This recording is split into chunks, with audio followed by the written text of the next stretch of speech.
Good morning. Thank you for joining us here at the Heritage Foundation in our Lewis Lehrman Auditorium. And of course, we welcome those who join us on all of these occasions on our heritage.org website.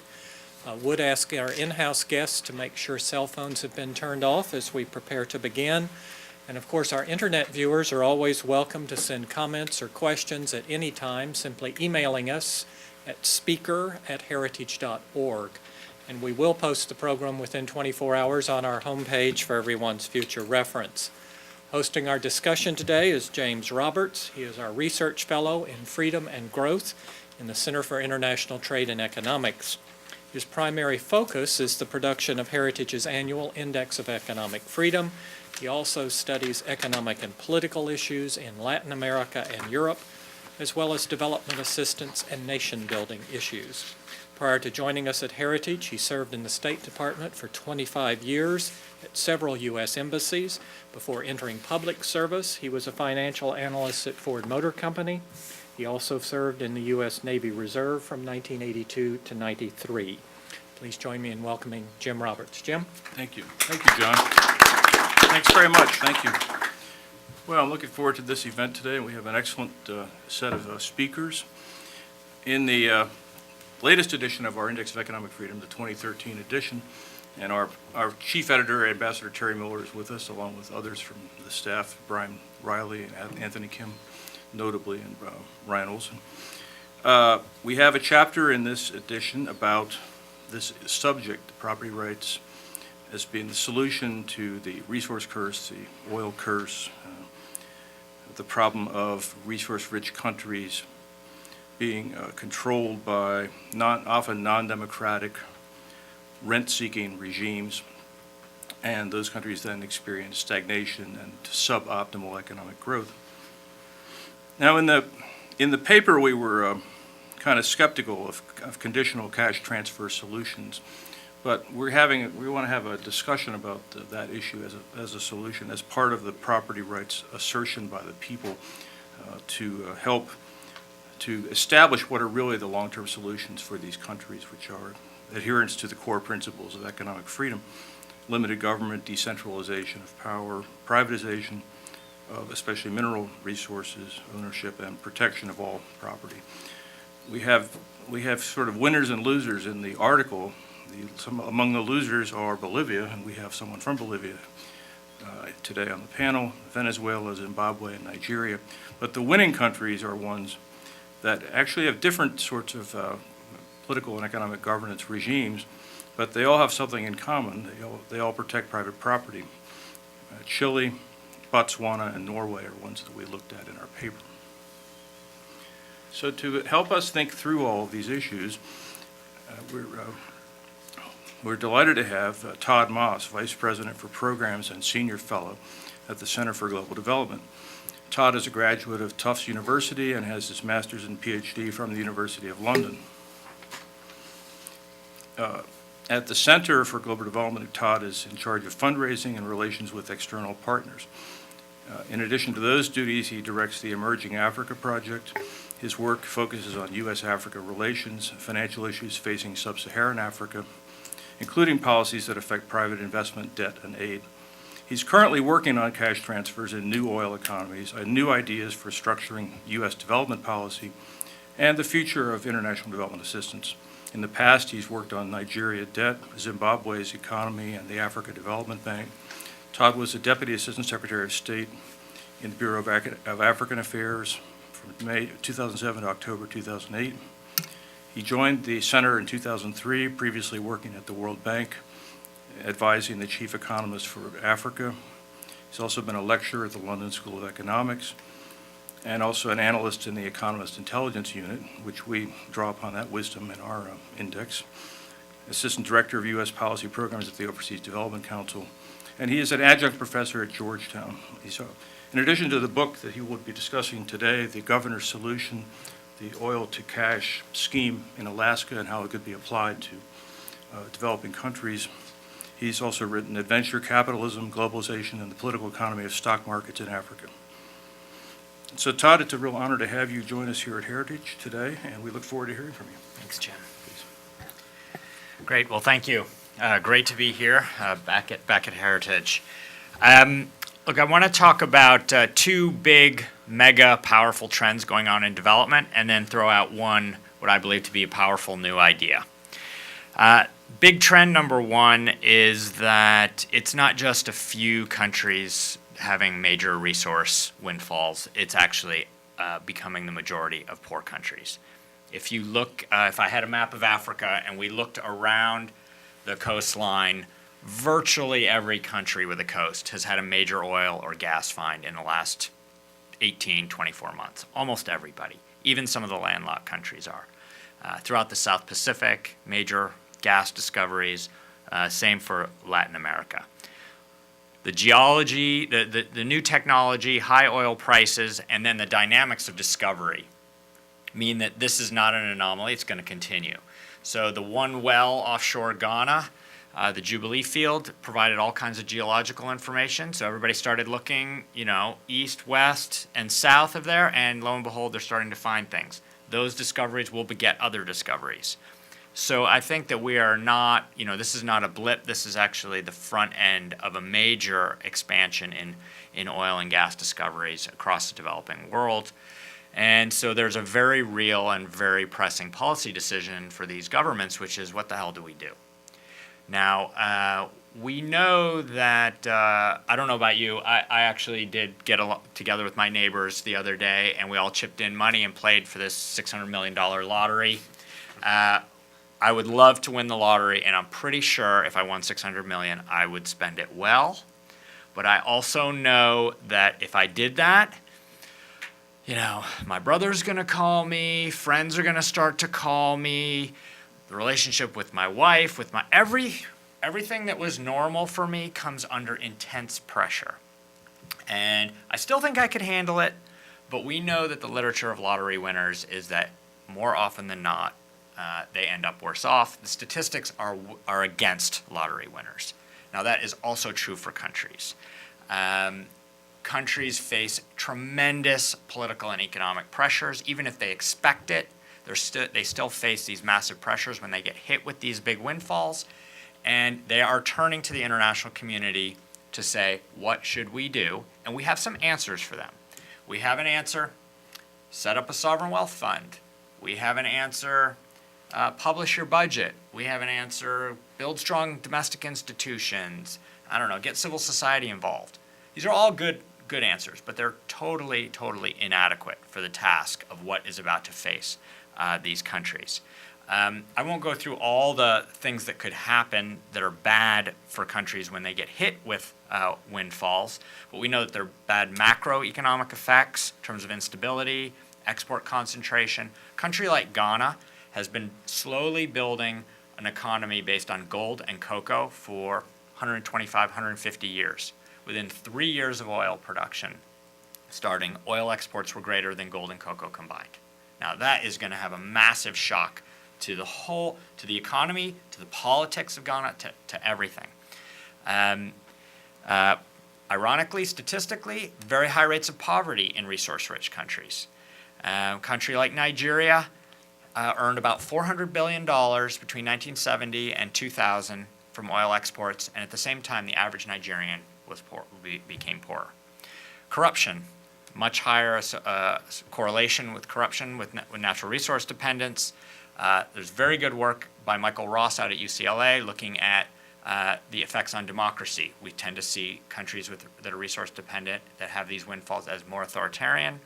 And then lastly, Paul Collier has very good work on the prevalence of conflict in these countries. Now, these are all correlations. They don't explain what's going on there. And there are lots of good ideas out there. The idea that I find most compelling is this idea of a social contract.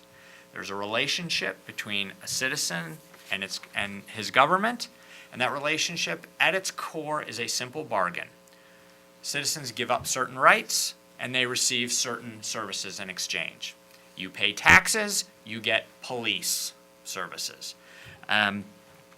Now, when governments can get resources or get a huge amount of resources from the outside, be it a foreign oil company or possibly even a foreign aid donor, they don't need to tax their population. That entire social contract either starts to break down or it can actually never develop. It can be undermined. And so it's sort of the reverse of the revolutionary phrase that we always think of. There can be no representation without taxation. So that tax effect and that citizen accountability feedback loop, I believe, is at the heart of the resource curse, and that's why countries like Norway, Australia, Canada, and Botswana have done pretty well, because they had other mechanisms in place that were able to overcome those resource pressures. So that's trend number one, resource curse, and it's about to get a whole lot worse for a lot of extremely poor and fragile countries. Big trend number two is this revolution in cash transfers. This really started with the Mexicans. They were partially frustrated with traditional public spending and traditional aid programs. Santiago Levy decided, let's try paying monthly stipends to families. Let's make it conditional on keeping your kids in school and bringing them to health clinics, and let's see what happens. Now, what he did that was genius was, okay, so genius number one was coming up with this idea, but genius number two, which was even bigger, is that he built in a randomized evaluation from the beginning so that he could scientifically measure the effect of conditional cash transfers. And he showed some very positive effects. Not, crazy, ridiculous effects, but quite positive and measurable effects. And because of that, people started copying it and evaluating it and experimenting with using cash instead of all kinds of other things. So now the biggest program in the world of conditional cash transfers is Bolsa Familia in Brazil. Maybe you'll talk more about that. I don't know.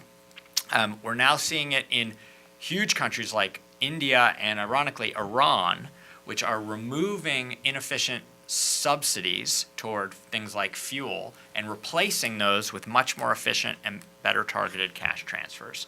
And we've been seeing very, very strong effects. So the Mexican program, which is now called Oportunidades, showed 12% declines in illness in families, a 33% increase in the likelihood to go to school, and 23% increases in the likelihood to finish school. Now, these might not sound huge, but these are much bigger effects than you get from teacher training, building schools, curriculum reform, all the other things that we tend to think of to try to get health and education outcomes. And I think what's interesting, an interesting debate that's not answered yet, is whether those conditions matter or not. There are a lot of unconditional cash transfer programs where you just provide a monthly stipend, and you're still picking up, in many cases, not everywhere, but in many cases, you're still picking up very strong effects. So it's plausible, we don't know, but it's plausible that the cash constraint is relieved, and then all of a sudden, very poor families can allow girls to go to school rather than staying home and working around the house. So there's a conditional, unconditional debate. There's also a demographic targeting discussion. We have unconditional cash transfers here in this country. It's called Social Security. A lot of countries have public pension programs. Some countries have child benefit programs. When I lived for 6 years in London, and I received something like £11.35 per child per week from the government in just a straight subsidy, no conditions attached. So you've got resource boom, you've got this conditional, these cash transfer experiments going on around the world. So what's what I think is the new powerful idea is to create citizen shareholders by putting these two ideas together. A project that we have called Oil to Cash proposes that countries that get a natural resource windfall provide a regular, transparent, and universal cash payment to all citizens on a regular basis. Now, this will sound familiar to you for those that know the Alaska example. So what Alaska does that's slightly different, so we're talking about a variation of that, is Alaska's oil revenue goes into a sovereign wealth fund. It's called the Alaska Permanent Fund. It's actually right here in suburban Virginia. They invest money on behalf of the state, like any sovereign wealth fund. They own Tyson's shopping mall, if you ever go there. And the way that it works is the net income on the sovereign wealth fund, they take a trailing 5-year average of their net earnings, they take half of it, and they divide by all state residents, and they cut them a dividend check, just like their shareholders. It's normally around $1,000 a person. Purely by chance, this book came about by accident. We're working on a larger book that will be out next year that explains the whole idea. A friend of Governor Jay Hammond of Alaska, he was governor of 74 to 82. He came up with this idea of the Alaska Permanent Fund and the dividend. It came out originally, he was the manager of these 3 fishing villages, and he was trying to come up with schemes where everybody would share in the revenues of these fishing rights. And he became distraught that the state of Alaska was wasting their oil windfalls. They were spending them on big construction projects that were riddled with corruption. And so he decided that he wanted to put the money offshore and to create this dividend, not because Alaskans were poor, but because he wanted every Alaskan to have a stake in that money so that they paid attention to what was going on. And I'll come back to this in a second. On top of the Alaska example, something else going on in the developing world that I think is pretty exciting is the rollout of biometric identification technologies and mobile money technologies, which mean that you can actually do this. You can do targeted cash transfers to individuals, unique folks in the most difficult circumstances. The World Bank has been doing this in Afghanistan. They've done it in Pakistan. They've done it with demobilized soldiers in the Congo. Unique ID, iris scanning, connecting that unique ID to a mobile money account and making those transfers. All right, so how long do you want me to speak? As long as you need. 5 or 10 minutes? Yeah. Okay. So let me try to outline why I think paying people a regular cash dividend would be a good idea. So first, the countries that I'm thinking about, which are principally in Sub-Saharan Africa or the poor and fragile countries in Asia and Latin America, this is an immediate welfare boost for poor people. How often do you hear, in fact, it was in Reuters today about Ghana's resource boom. The first quote by a citizen is, yes, we're getting all this money, but I haven't seen a cent of it. I haven't seen any benefit. How many countries can we think of where people would say that? Virtually all of them. Well, here would be a direct, immediate, palpable benefit.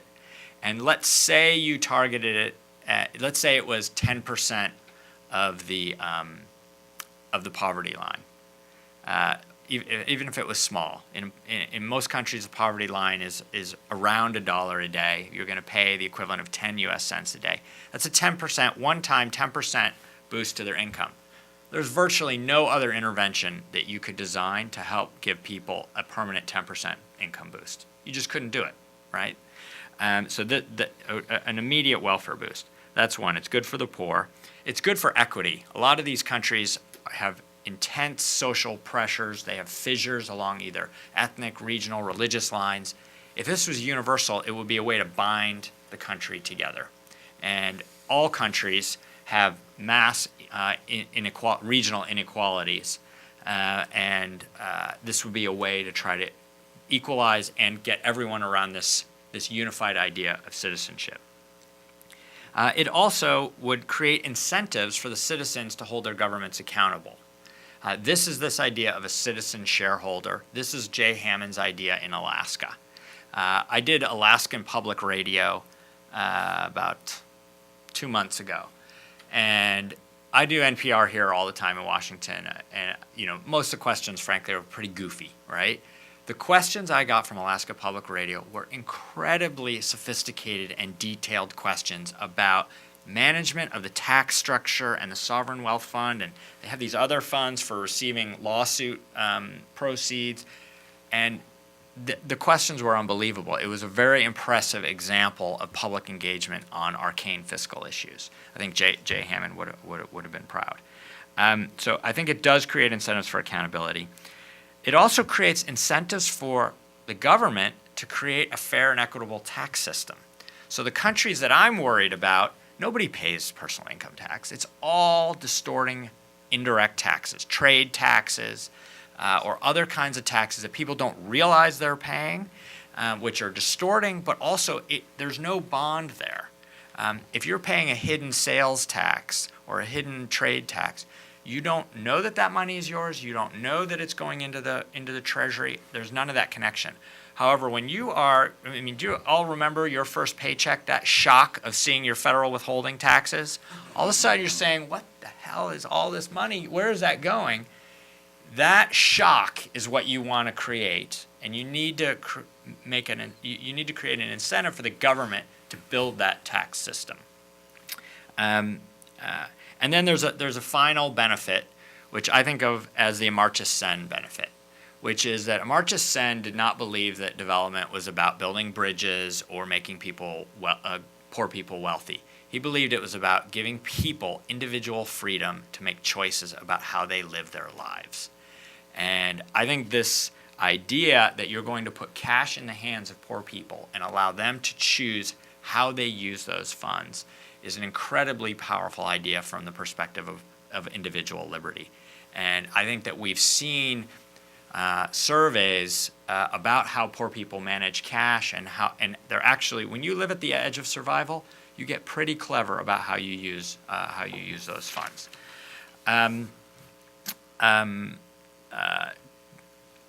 Let me jump ahead here and just try to preempt a couple of objections that I often hear. One is that this is going to be highly inflationary. You're going to just be injecting all this cash into a poor economy. You're just going to stoke inflation, and that's going to absorb any benefits. That would be true if the counterfactual was we're going to leave this money offshore. This is a macro problem that you would need to deal with by either constraining production or leaving the money in an offshore account, not converting it into local currency. I absolutely buy that argument. But that's not what other countries are proposing to do instead of this. What they're proposing is to put the money into the budget and ramp up public spending. And so there's no reason, I can see no reason why you would think that individual spending would be more inflationary than ramped up public spending. So I think this can be dealt with through a design issue. Another objection I get, and this is a very common one I get in countries, particularly from government officials living in capital cities. You're wasting this money on the poor. They don't know how to spend that money. We need to build roads and schools and all this other stuff. They're going to spend it on alcohol and cigarettes. So it is true that some people will spend their windfall on wasteful consumption.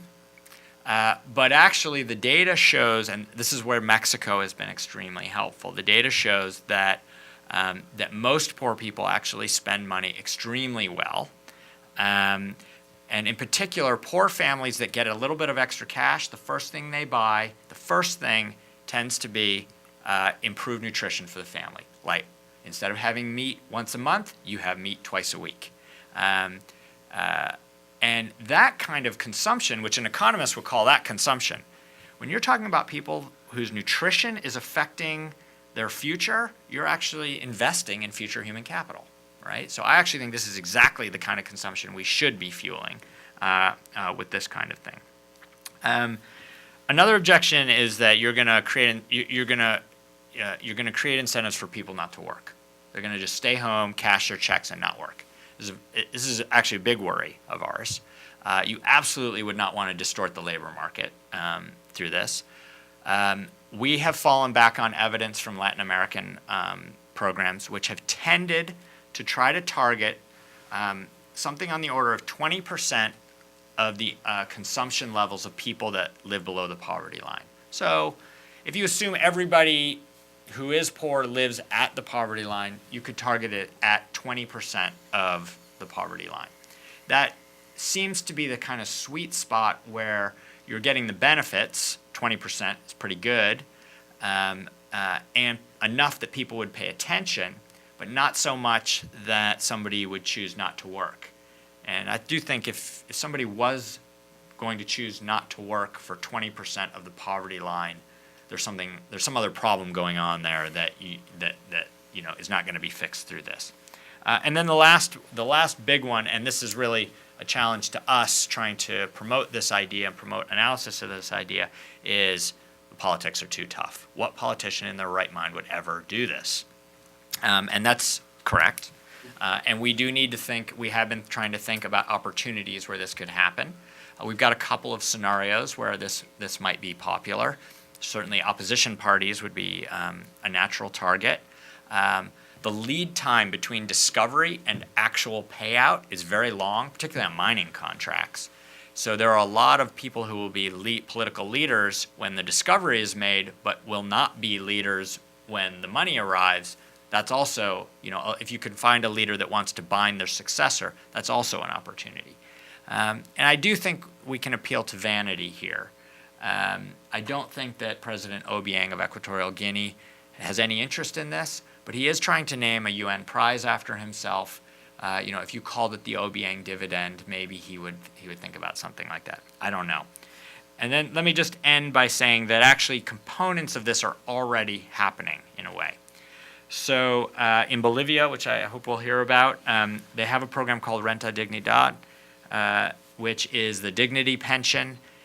It's notionally connected to the country's gas receipts. In Mongolia, they have something called the Child Money Program. That is a child benefit program that is notionally connected to mining revenues. There are big problems in both of those programs, but they're starting to make that connection.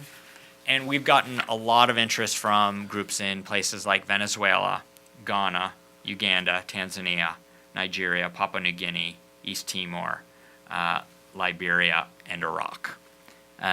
So I don't know. I think if we take a 10-year horizon, we'll see something like this, but it's not going to be in the next 2 years. Let me end there. Thanks, Jim. Thank you, Todd. Well, great. That has given us quite a bit to chew on here. And we have two panelists now who are going to comment on these ideas. Francisco Ferreira is the lead economist at the World Bank's Research Department and a research fellow at the Institute for the Study of Labor in Bonn. During his World Bank career, Francisco has also been deputy chief economist for Latin America and the Caribbean and co-director of the World Development Report. He has published widely in the fields of poverty and inequality. He's currently editor-in-chief of the Journal of Economic Inequality and is on the review boards, the Review of Income and Wealth and the World Bank Economic Review and Economic Analysis Review. Francisco has taught at the Catholic University of Rio and at the Paris School of Economics. He is a native of Sao Paulo and holds a PhD in economics from the London School of Economics. Our other panelist is our very own Sergio Daga, who is our visiting senior policy analyst for economic freedom in Latin America here in our Center for International Trade and Economics.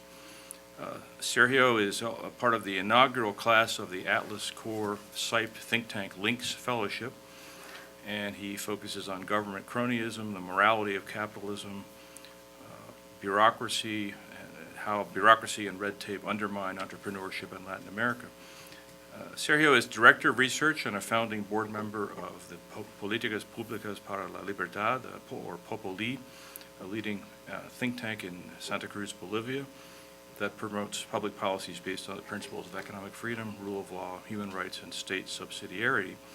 He is the economist responsible for the macroeconomic research for the Chamber of Industry and Commerce of Santa Cruz, and has also worked at the CAF Development Bank of Latin America in Caracas. Sergio received a bachelor's in economics from the Catholic University of Bolivia and a master's in economics from the University of Chile, and trained at one of our coalition partner think tanks, Libertad y Desarrollo in Santiago, which is the leading free market think tank in Chile, and also at the Atlas Economic Research Foundation here in Washington. So first, if we could hear from Francisco. Thanks very much.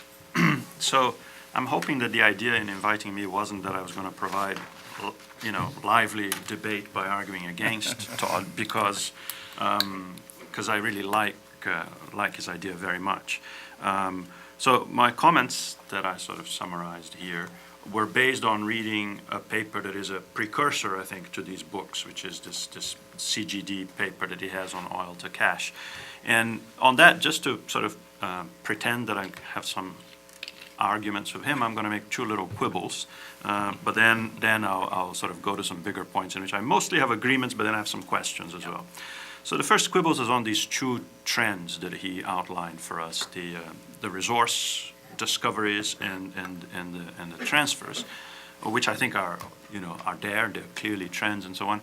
Now there's in the paper he argues, there's this resource curse idea that you discover, you win the lottery and things go badly for you, and there is indeed a large literature on that, but I don't think it's as clear cut. My reading of that literature is that it's not as clear cut as you came across, at least in this older paper. There are two pieces of work by colleagues of mine at the World Bank. There's a book by Leatherman and Maloney, for example, called "Does What You Export Matter?" Right, where they go through, I think, more careful econometric analysis than was done before to suggest that there's lots of things that poor institutions, corruption, and so on, that combined with natural resource rents lead to bad outcomes, but natural resource rents by themselves need not. And in fact, the examples that you mentioned, Norway, Chile, Botswana, and so on, are examples of that. But be that as it may, so it's a quibble because I agree that in most places, and particularly in most poor places like resource-rich countries in Africa, there are real dangers from the arrival of this resource rents. Second one is a slightly bigger quibble on my part, but again, not on a particularly important part of the story, which is in the paper again, and I think drawing a bit on this book by Henlon, Barrientos, and Hulme, argues that it's more the cash than the condition that helps achieve some of these benefits. So this is an argument about, it's kind of a little arcane as well, is there are these conditional cash transfers which have been a big trend, a big possibly the largest policy innovation and development in the last decade, right? More than a decade now. And the debate now has been a little, should we just give them the money? Is it the cash, in which case you wouldn't need these conditions, or do the conditions play a role? And on that, I think the evidence is actually increasingly falling on the side that the conditions do play a role. So economists would describe that as saying, is it just the income effect, or is there a substitution effect that the conditions help to implement, by shifting people towards schooling and so on. So, for example, you actually cite in this paper the paper by Baird, McIntosh, and I know Baird. I talked to him about this. Yeah. So you know what happened. Yes, there, right? Of course. So there was an early version of the paper in which indeed that came out, but using better data from school ledgers, it actually turns out that the conditions seem to matter for things like school enrollment and attendance, not for the mental health of the girls, for example. So it depends which outcomes you look at and so on. There are other papers. I've written one, and Shadi and Araujo have another one, looking at, our paper looked at Brazil, their paper looked at Ecuador. They're less convincing than the Baird, McIntosh, and Osler, because the Baird, McIntosh, and Osler is a poor randomized controlled trial. But these observational studies that we did before also suggest that conditions play a large role. So the substitution effect is important. And in fact, as advertisement for my friend Berk Osler, there's a blog of his today, I think it was last night actually, in the Development Impact blog at the website, at the World Bank, where he reviews he summarizes a systematic review of CCTs and UCTs, conditional and unconditional cash transfers that we did. I was actually involved in that with him and two other people, and finds that the degree of conditionality is associated with increases in the odds of school enrollment and attendance. Now let me get to the bigger points. So does that then matter, the fact that conditions matter? Does that matter for the big picture of what Todd was talking about? No, not at all. I think this idea is a fantastic one. And, it came right after I read somewhere at the World Bank the following number. So you may or may not know that, Jim Kim, our new president of the World Bank, has proposed these targets of poverty reduction, to guide the work of the bank in the post-2015 agenda, the post-Millennium Development Goals agenda. And the heart of it is to reduce extreme poverty, so poverty at the $1.25 a day poverty line, to 3% globally by 2030. And calculated some scenarios by which that would happen. So we did some stress tests to see how likely that really was. And one of them is, suppose countries grow at their own growth rate on average in the last 10 years. and inequality doesn't change. Now, that's actually pretty optimistic because the last 10 years, as you know, have been very good years for developing countries. So suppose that happened. Same growth as in the last 10 years, no change in inequality. Where would we get to? We would get to 6.3%, not 3% of global poverty. But more importantly, there would be 17 countries that would still be at 30% poverty at $1 a day. 16 of those 17 are in Africa. And I didn't count how many are resource rich or not, but according to your description, a large number of them would be. So, even with the fast growth that we've been talking about, there would still be extreme poverty, $1.25 a day of more than 30% in these countries, okay? And here's an idea that takes these rents right now and enable us to make a real dent in that poverty. So that, I think is an extremely powerful idea. It's also extremely powerful because, and Todd makes this point in the paper, he didn't talk very much about it here, and my colleagues Luke Christensen and Shanta Devarajan at the bank also make it in a piece they've written in Current History, which is that this government's already spent larger amounts than this in subsidies. They're just typically very bad subsidies, like fuel subsidies in Nigeria, which, because the rich use a lot more fuel than the poor, are regressive, evidently. So this uniform and universal transfer would be much more progressive and effective than existing systems or schemes of public redistribution. I also very much buy this idea that of the social contract. I'm not sure, so here's now begin some of the questions. I think what Todd is proposing is that you give them the cash and then you tax back. And that, in countries with low capacity, I wonder whether that will work out very well, because actually the capacity to distribute the cash is already an issue, but there are these interesting new technologies that you've been talking about. But then the taxation side is possibly even more complicated. And in any case, the exemption levels of taxation would be such in any reasonable tax system that 50–60% of these people would still be exempt, even if you had a very low base. I mean, at the moment, as he says, nobody pays it. But even if you had a very broad base in an African country like Nigeria or Zambia, you'd have the bulk of the population exempt. So I'm not sure that that's, I think that's a sort of an American idea that makes sense in Alaska, but I don't know whether that part of it really is necessary. On the other hand, I think you would buy a lot of the social contract even if you didn't have the tax. Just because now, if you're sitting by a radio somewhere in a small village in Nigeria and you hear that there may have been some corruption in a contract of an oil company or in spending the money, you really don't care. You never got any of that money. It's not your money, and so you don't care. Now, if you knew that you get some of the difference, you get some of whatever the government appropriates out of that thing, then you would start caring.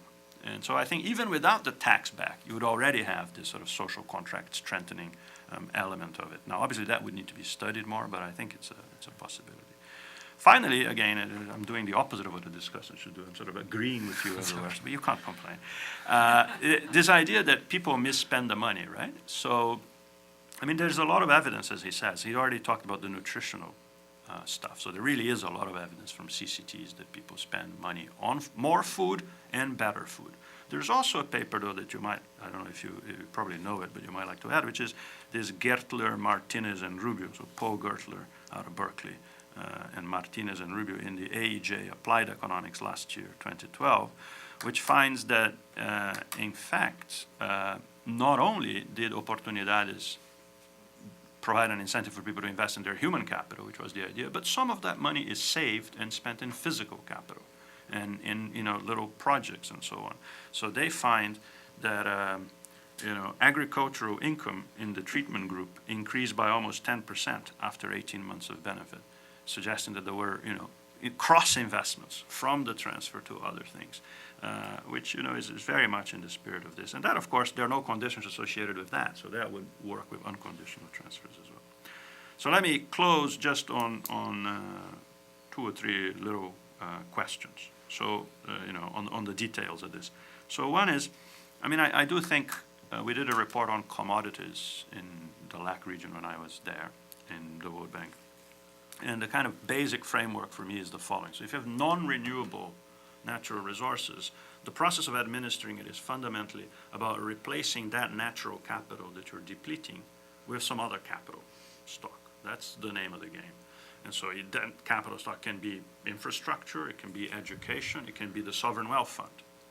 Now, should we give this money to consumption? That's the question, right? So I think the reasons that Todd has outlined for the social contract, for the immediate poverty reduction, for the fact that those poor people will invest that themselves are extremely compelling, that some of that money should be spent. I don't think Todd is arguing that all of it should be spent that way. And it's obviously incumbent upon the countries, but possibly upon us as advisors, to think a little bit about that mix. So it's going to be a mix. Some of it will be spent in infrastructure still, hopefully better spent in infrastructure, because now there'll be people checking that there is less corruption in that. I believe that could happen, right? Some of it will be on supply side education stuff. Some of it could be in sovereign wealth funding. One reason for sovereign wealth funds is the Dutch disease aspect of the resource curse. So natural resource curse drives the exchange rate up, and it's a problem then for the competing industries that are also producing tradables, right? So the inflation is much less of a problem than the exchange rate appreciation consequence. And keeping some of that money in foreign currencies helps that. So there's this mix, and the transfer itself ought to be seen as an element of that. Now, two little points then. One is, I'm a CCT proponent. So just to go back to the CCT, to the conditional cash transfer argument, you could think of an argument for making the transfer two parts. An unconditional uniform core and a CCT part to it, an added conditional part to it, for two reasons.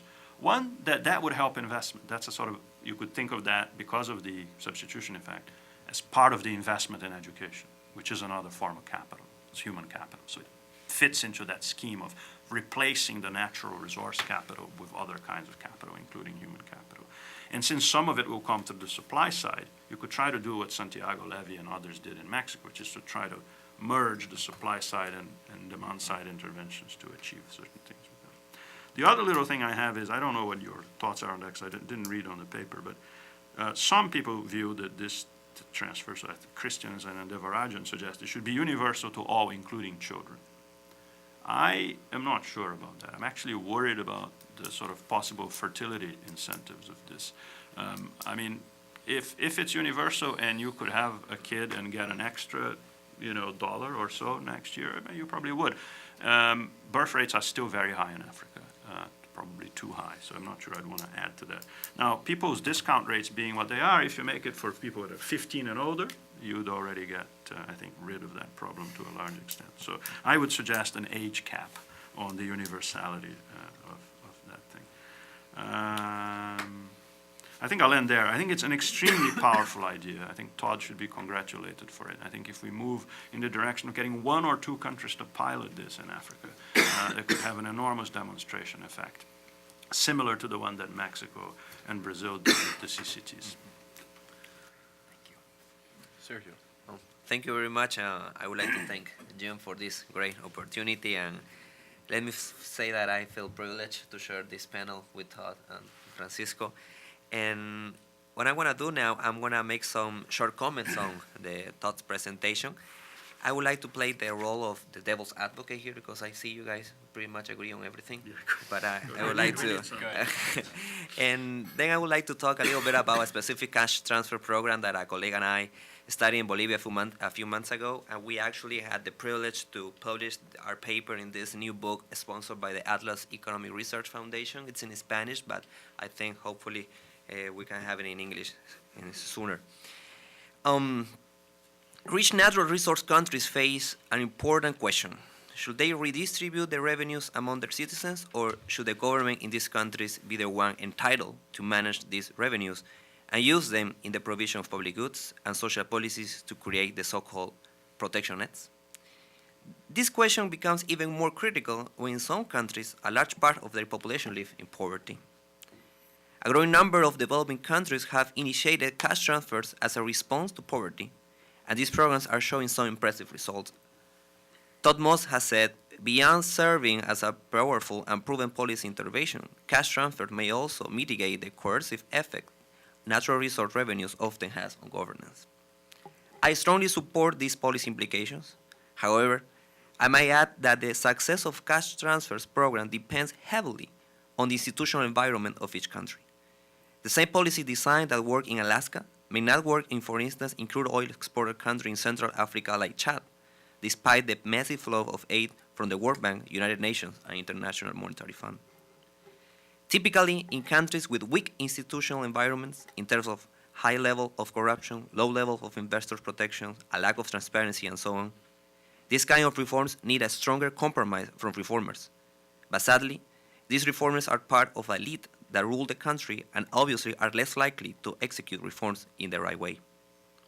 I could not agree more with Todd when he says in a recent working paper that low-income countries with poor initial institutional quality and governance seem more susceptible to the resource curse than countries that discover oil after they are already wealthy, conciliated states, such as, take the case, for example, as Nigeria and Norway.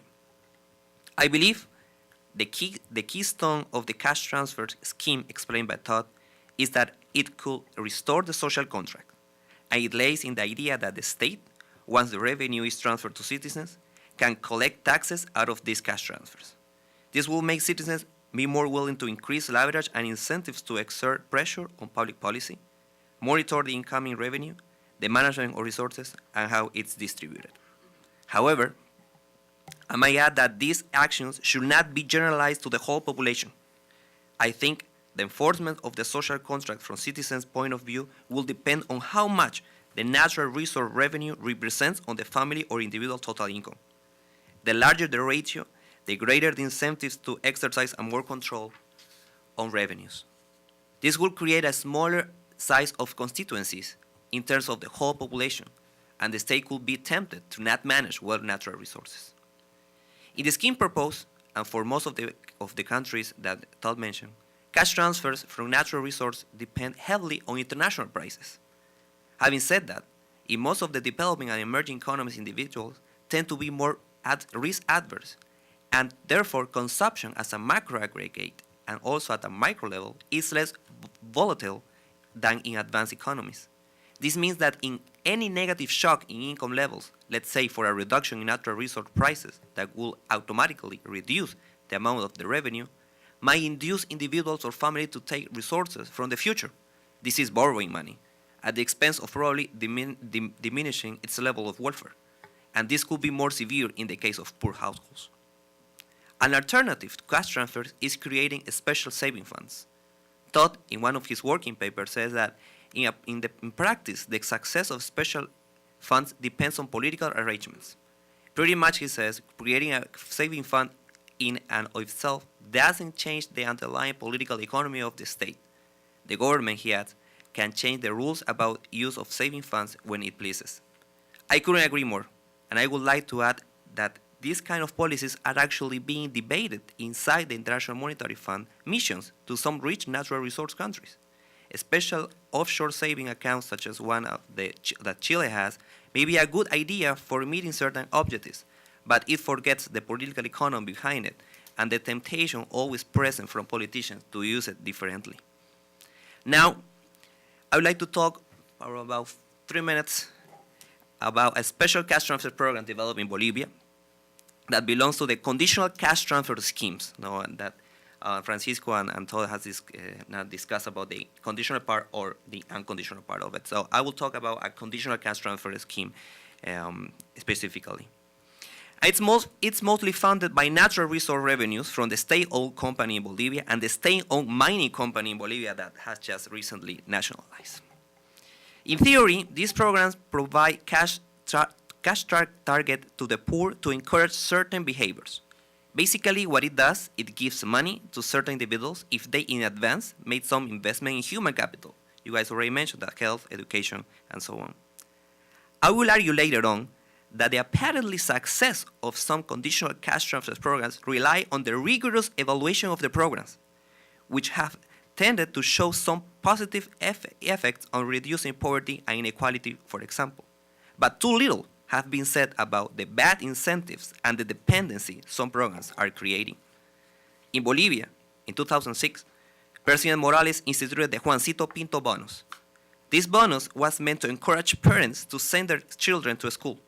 In return, the children that attended at least 80% of the time will receive a $30 bonus at the end of the school year. At the beginning, the bonus was supposed to be given only to students in public schools between first grade and fifth grade. But since then, every year the government has relaxed the requirements, and since this year, students in public school from first grade now to 10th grade will receive the bonus. The total amount spent in the program went from $27 million in 2006 to $60 million this year, which represents only 0.25% of nominal GDP in Bolivia. And the students that benefit from the bonus went from 1 million to nearly 2 million in this year. And now, surprisingly, crossing the numbers within the Minister of Economy that is in charge of giving the bonus with the number of the Minister of Education, the number of students that benefit with the bonus every year is greater than the number of students actually enroll at the beginning of the year. But now, let the numbers speak. What have we found is that during the first year that the bonus has been around, the net enrollment rate for the beneficiaries of the bonus, which means students from first grade to 8th grade, has not increased as it was expected. Actually, it was decreased from 94% in 2006 to 82% in 2011. The net enrollment rate is the proportion of students enrolled at a certain level that have the official age to access this level compared to the total school population. On the other hand, without the bonus, the net enrollment rate for high school students, they do not receive the bonus, increased modestly from 60% in 2005 to 70% in 2011. Apparently, the bonus is not a good way to incentivize parents to send their kids to school. Additionally, what we have found is that the dropout rate for elementary public schools students, the ones that benefit with the bonus, has decreased. But so did the dropout rate for high school students, and they do not benefit from the bonus. Therefore, apparently, there must be a correlation between the bonus and the falling of the dropout rate for elementary students, but not causality, as the students from public high school also are less likely to drop out. What is really shocking is that the reprobation rate of students that benefit from the bonus has increased sharply from less than 1% in 2005 to 6.1% in 2011. And looking at the reprobation rate among those who do not benefit from the bonus, students in high school, the reprobation rate went down from 7.4% in 2006 to 5.7% in 2011. In simple, among those who benefit from the bonus, less dropouts but more reprobation, and among those who do not benefit from the bonus, less dropouts and less reprobation. We ask ourselves at this point if the bonus is really promoting students to go to school or it is distorting the incentive so the students to fail grade and still receive the bonus. According to the household survey conducted every year in Bolivia, the main reason to explain why parents don't send their kids to school is not because of the conditional cash transfer program. It's because of insufficient family income. To compensate this, kids are sent to the labor market, having a high opportunity cost behind them that is more likely to hurt them in the future. Is the bonus Juancito Pinto the right policy to encourage parents to send their kids to school? Apparently not. In the paper, we discuss in depth that perhaps the most important factor behind the decision to go or not go to school is the quality of education. And sadly, in Bolivia, the quality of education is low and has remained like that for several years. According to several studies, the likelihood of dropout decreases when quality of education rises. Thank you very much. Thank you, Sergio. Thank you to both of our panelists. Before I turn it over for questions from the audience, I will borrow Sergio's devil's advocate hat for a minute and ask a question about the dividends. What if there were truly a dividend paid by a private company? What if the state-owned enterprises, mineral resources, or other state-owned enterprises were privatized, and instead of people being given cash payments every year, they were given shares, and then dividends paid from those shares, but the shares were owned. Now, you could avoid the problems that we saw, for example, mistakes made in the post-USSR privatization period by people exploitative schemes to buy people's shares too cheaply. You could have rules on how long they would have to keep these shares. But that would truly give people an incentive and a buy-in to a property rights system, it seems to me. What if Mexico had privatized Pemex and the big electric utilities owned by the government? What would we be seeing differently now? Of course, the argument about weak institutions is a powerful one in this regard, but in terms of birth rate arguments, you do a one-time share distribution and that's it, so it doesn't depend on family size. Everybody gets a share, just like the arguments about the shock therapy transition to capitalism from the communist system. There will inevitably be winners and losers and unfairness in the beginning, but later on it would be, those problems would work out. I think also, just to comment on the idea of what is renewable and what is not renewable, Todd mentioned these multitude of new discoveries of hydrocarbons around the world, really calls into question, it puts the lie to the kind of peak oil arguments, it seems to me. In terms of what is non-renewable and renewable, it kind of depends on the time horizon, so I would just make that comment. So maybe we could, maybe Todd, you could respond to some of the panelists, and then we could have questions. Well, really, I mean, excellent questions. I'm not going to respond to all of them because there were a lot, but let me try and just answer a couple of the main ones, I think. First to Jim, I'll do them in sort of reverse. Jim, yeah, I think that having a formal shareholding scheme, of course, the Russian experience gives everybody the willies. So you'd want to think how to structure that. But the concept of that is absolutely right. We're actually playing with this idea of, when we produce the book, we'll have some prototypes, that you would actually have, people would receive share certificates. Not that they could sell them, but that it would just indicate you are an owner of this natural resource wealth. Because what's interesting is the United States is an outlier here, right? So natural resources are vested with the private property owners in this country. Almost everywhere else, it belongs to the population as a whole, and the government is supposed to act on behalf of that population. So that legal right already exists, that it belongs to the nation. So why not give people that direct share? And how you would structure, could they trade their shares or not? I think you'd want to be very cautious about that. But I absolutely agree that that would be the way that you would want to go. You could maybe do it where the government would act as a custodian for your share. But I think the interesting privatization piece is on the implementation. If I was advising the president of one of the countries, and when we do, there's no reason that the government would need to handle the identification and cash transfers. That should be completely outsourced to a private company. In fact, India, which is doing a unique ID registration for 1.2 billion people, has a tiny secretariat of the unique ID program. There's less than 300 people. Everything is outsourced under open competitive standards bidding to private companies to run everything else. And you probably wouldn't want the government handling the monetary transfers and the ID. You would want that done by private companies. So there's a big opportunity to outsource that for cost savings, for efficiency, and to make sure that you're getting the latest technology by using a standards-based procurement process. We started to see countries outsource even customs, so this is not such a radical idea anymore. To get to Sergio's point on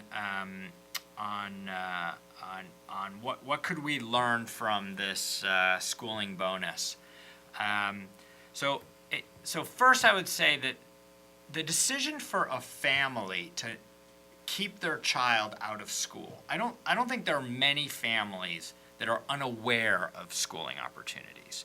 So when kids are not in school, it's a family decision, and there must be extremely complicated reasoning and incentives that go into that decision to keep your kid out of school. And it's only going to be, I believe, at the margin where a $30 or $100 cash payment is going to flip those incentives so that somebody would all of a sudden send their kid to school when they were under all these pressures not to. So I'm not surprised that little bonuses are not leading to big changes. It also highlights that in a lot of countries, enforcement of conditions can be an issue. It opens a window for either cheating or bribery or all kinds of things. And so that's one of the reasons I'm not in favor of making the oil to cash dividends conditional. But I'm mostly not in favor of conditions on this because that's not the purpose. The purpose, there may be a country that says, we are going to dedicate our oil windfalls to getting kids in school. If that is their sole purpose, fine. Go ahead, make it all about school objectives. That would be for that political process to decide. Well, what we're trying to do is build this citizen shareholder culture, like Jim's suggestion, where people felt we are owners of this and we want to try to have those benefits and use it as a private property right. Just the two quick points on Francisco's really good questions. On the non-renewable capital, my colleague Alan Gelb has been working with some folks inside the bank, looking at modeling of, given where a country is and what the geological revenue profile looks like, what is the right rate of extraction? So, the safest place is not to get it out of the ground, sell it, put it into an offshore account, and hope that your fiscal rules are strong enough that politicians don't rate it. The safest place to save it is to leave it in the ground and constrain your production rate. So Alan models how much production given how given your long-term capital requirements. On the fertility incentive, that's a very interesting question. A simple way to do it is to cap. If you're going to pay children, obviously you pay the mother, right? That's how the schemes have worked. Or you pay the head of the household. So it's very easy to institute per-child caps per person, because you're not going to actually pay a minor. But I actually believe that for lots of countries, the better scheme is to just pay it as a child benefit. That's a way to make it pro-poor. It's a way to make the case that you're investing in the future. And it's also a way that you deal with the labor disincentive question. So you could see why paying a 25-year-old male a dividend, people might worry about that. But if you're paying a 6-year-old or even up to age 18, you're going to have less of those problems. But that's a design issue that will depend on the country. So let me stop there. Okay, thank you. Good. So we probably have a few questions in the crowd, and we're happy to have Ambassador Miller have the privilege of being the first. Thank you, and Terry Miller from the Heritage Foundation. Thank you very much to all the panelists. I do have some concerns about this concept. It's kind of a mix of macroeconomic policy, welfare policy, even social engineering a little bit. And I'm not sure it does any of those particularly well.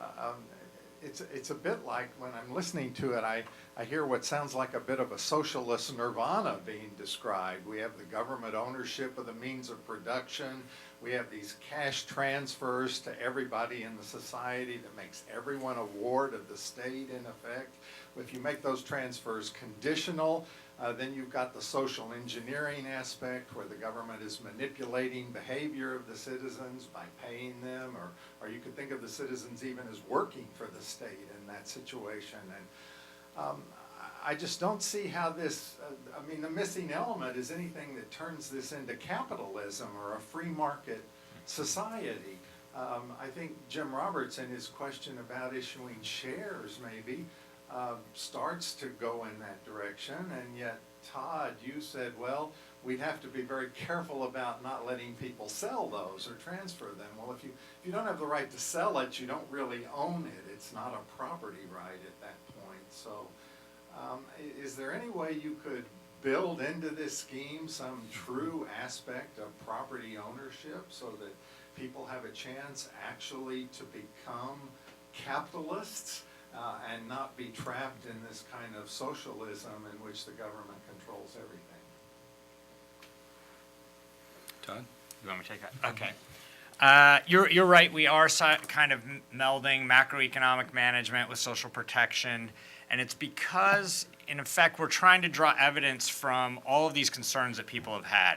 So there is, the cash transfers literature is largely dominated by the social protection kind of aspect, that this is a pro-poor intervention that works. Obviously, the IMF and Treasury types are worried about the macro effects, so we're trying to think about all of those things. But that's what we're asking. That's in effect what countries are expecting from a resource windfall, is that it's going to deliver, social benefits, economic growth, and all of the other good things that are going to come along. So we're trying to make it. We're trying to think about how it's going to affect all levels of the economy. The criticism I get more often is that this sounds like a libertarian dream, not a socialist dream. That what you're doing is you're asset stripping the government, which is supposed to be providing infrastructure and public services, and you're giving all the cash to the population. So it's an interesting example of how the politics of this have been very popular on the populist left and very popular on the libertarian right, and in the middle, the people that are thinking about building big strong states are the ones that have kind of don't like this. So that I guess that's sort of the politics of it. I do think that there is some evidence, growing evidence that people at the very poor levels, and this is I'm glad you mentioned the Paul Gertler paper, that people do invest in small, especially at the very low end, invest in things like tools and fertilizer, which they're trying to get. Most of the poor people are either petty traders or small farmers, and they're really at the margin, and people will use this cash to try to relieve some of that cash constraint. Whether there's evidence that this is going to lead to broad entrepreneurship, I don't know. We don't know yet. And my caution on the shareholding is that, and this was Sergio's point, that wait a second, you're asking elites that are benefiting from the current system to implement something that's going to fundamentally undermine the way that all the goodies are currently distributed, right? Why would we rely on reforms by an elite that are benefiting from the current system? The instinct for people is that you set up the scheme, the elites are going to figure out a way to screw everybody by using this system to their benefit. And one of the things people would worry about is that they would manipulate people to sell their shares at a steep discount, especially if you're talking about people that are very cash poor, and maybe they don't believe that this is going to happen every year. So it's perfectly rational to sell it for whatever you could get.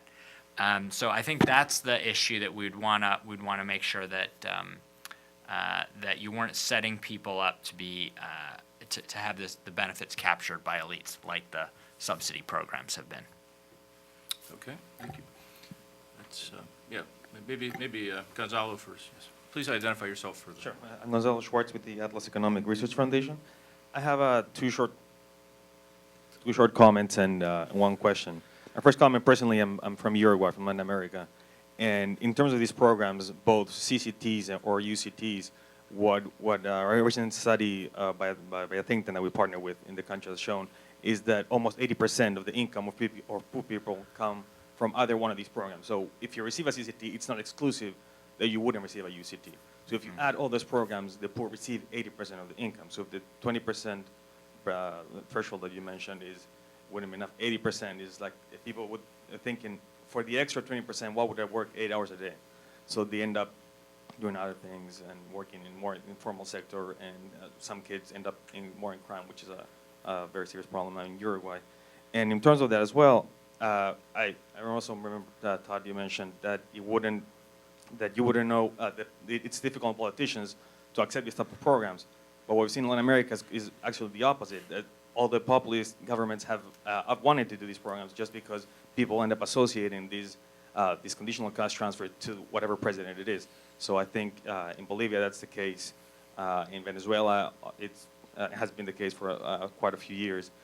So just as a comment. And my question goes, if, sort of different from this, if there's any studies that, I don't know, Francisco knows, or Sergio, or any other on the panel, of how the reduced poverty in the region has been due more to this conditional cash transfer or more for the increased growth that have been happening, as Francisco mentioned, for the past 10 years in the region, regardless, just because they have been more protected from the financial crisis, or just have been enjoying immense growth for the past commodity decades, boom, just yeah. because of Good. increased oil price or commodity prices. And then maybe Salim, if you'd like to, you take a couple questions. Todd, thanks so much. This is very interesting. I'm Salim Firth at the Heritage Foundation.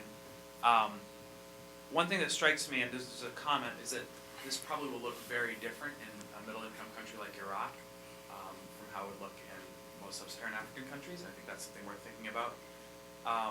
And then another comment and question is, a fund, particularly if it was large, would be a very stability-inducing phenomenon. And there's almost a question in countries that aren't democratic, exactly how much stability is a good thing.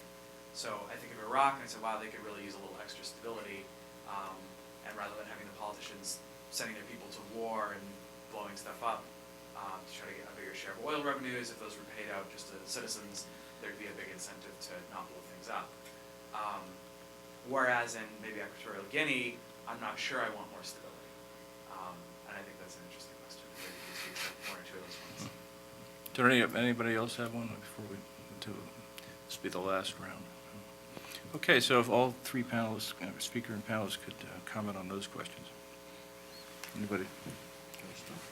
I would like to start with Gonzalo's question about the what's been the driving force behind the reducing poverty and inequality in Latin America. Was it it's economic growth or social programs? And what we have seen, it's Nora Luz from the Center for Global Development, where Todd works at.